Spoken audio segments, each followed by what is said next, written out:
Hello, this is old Mr. Kent of MrKent.com, and this is more or less of an experimental video trying to solve some issues I had with my last video. And so I'm taking off with my Mini 2, and I'll also throw in some clips from this morning's e-bike ride, and there will be one blooper in this video that you'll get to watch. So stay tuned, and I'll tour you around. This was made the morning, later in the morning after my son had put together the lift. And I'll put a link to the last video, which is where the company that sold them the lift sent out some guys to put it together, and they were pretty much failures at it. So you'll see some clips from my this morning's e-bike ride, and then I'll tell you a story. So it's not a total loss, and I'll throw in clips. I like riding on dirt roads, and so it'll be the clips of when I was riding on dirt roads. All right, so I'm 80 years old, and if you're new to my channel, I'm going through, I'm remembering stories that things have taken place in my life, and so I'm telling those stories. Hopefully they're not too boring. But this one is about when I finally graduated from college. I started in 1960 in the fall quarter, and I graduated at the end of fall quarter in 1964.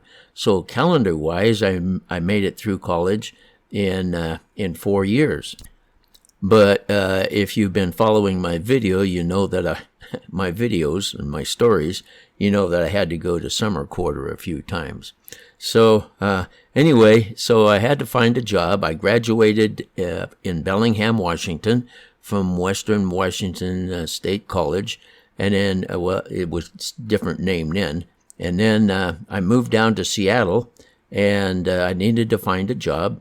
And me and my wife and my little boy, we moved in with my parents, and then lived there until we found a place that we could buy and live in.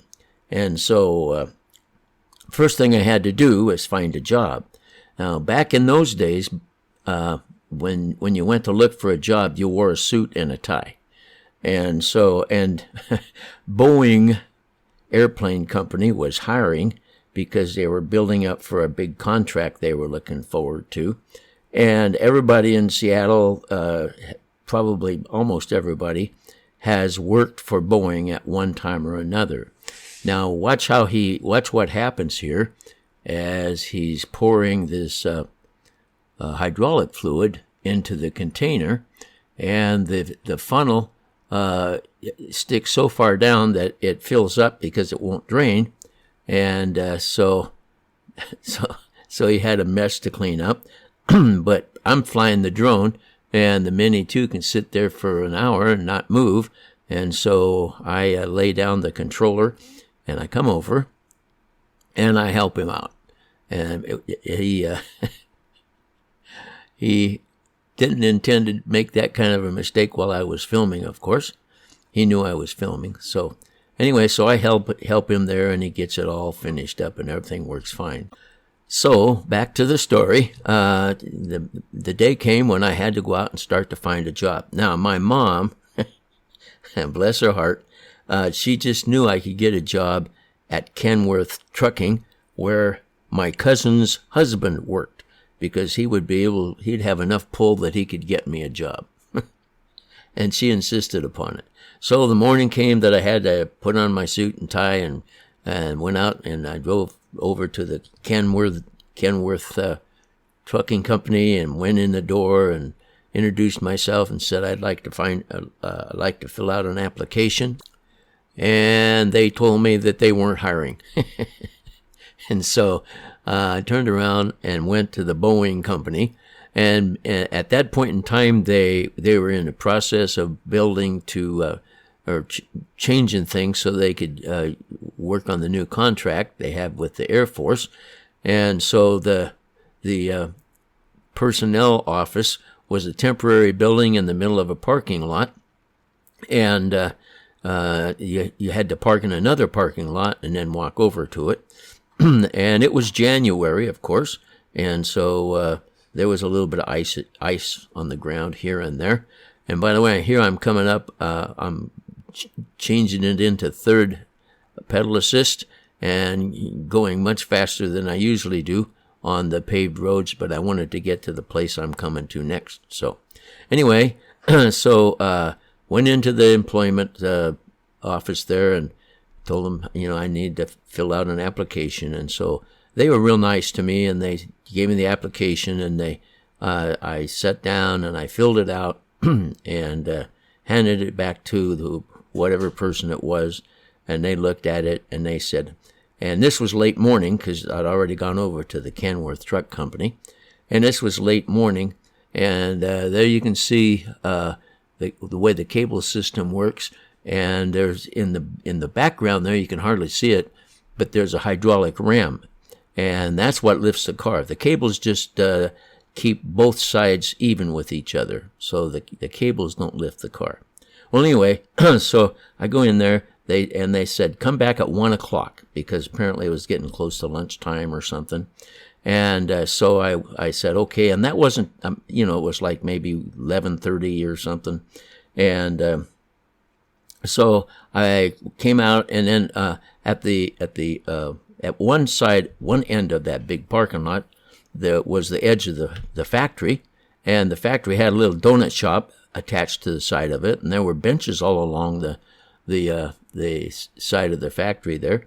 And so it was break time, and the guys were, buying stuff and then sitting down there on their little benches.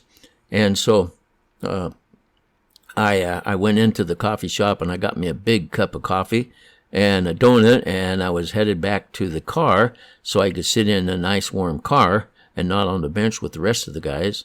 And as I was walking across the parking lot, I think I told you it was January, and there was some ice in the parking lot, and I'm walking along with my coffee in one hand and my donut in the other hand, and as I'm going across the parking lot, I stepped in some ice and lost my balance and didn't fall over, but in the process of catching my balance, my right hand, which had the coffee in it, jerked way up in the air. The coffee went out of the cup, into the air, came down on top of me and my suit. So instead of waiting in the car, I drove home really fast and changed and got back just in time for 1 o'clock. And so they sat down with me, and they interviewed me, and there it is. That's the first time he's raised that lift. So it's going up and seems to be working. So they interviewed me, and they told me how much I'd be making and everything like that. And they said what day I would start. And so I got me a job. So, as it turns out, I ended up becoming a draftsman, and because they were looking for draftsmen. And and anyway, when I was going across the parking lot, and I slipped, and all the coffee went in the air, all those guys sitting on those benches over there clapped and applauded me. And so, anyway, but I had a job, and my parents had sent me to college so I could make a lot of money. And so when I got home and got home from the interview, by the way, here I'm coming to, this is the rut that caused me to dislocate my shoulder. Right there, we're looking right at it. And every time I ride this road, I stop and I pay tribute to that. And those are the 3 rocks at the top of the screen there. That's how I recognized it the first time through. But that's what threw me, and I crashed into the berm on the right, and I ended up dislocating my shoulder. Anyway, when I got home and I told my mom, she asked me how much I was going to make, and I said $4,800 a year. She was so mad because they wanted me to go to college so I could make a lot of money, and $4,800 a year, even back then, it wasn't a lot of money. So as you can see, the lift is coming down. It works fine. My son's happy, and I'm very happy. And I also want to tell you thank you for watching my videos, and God bless.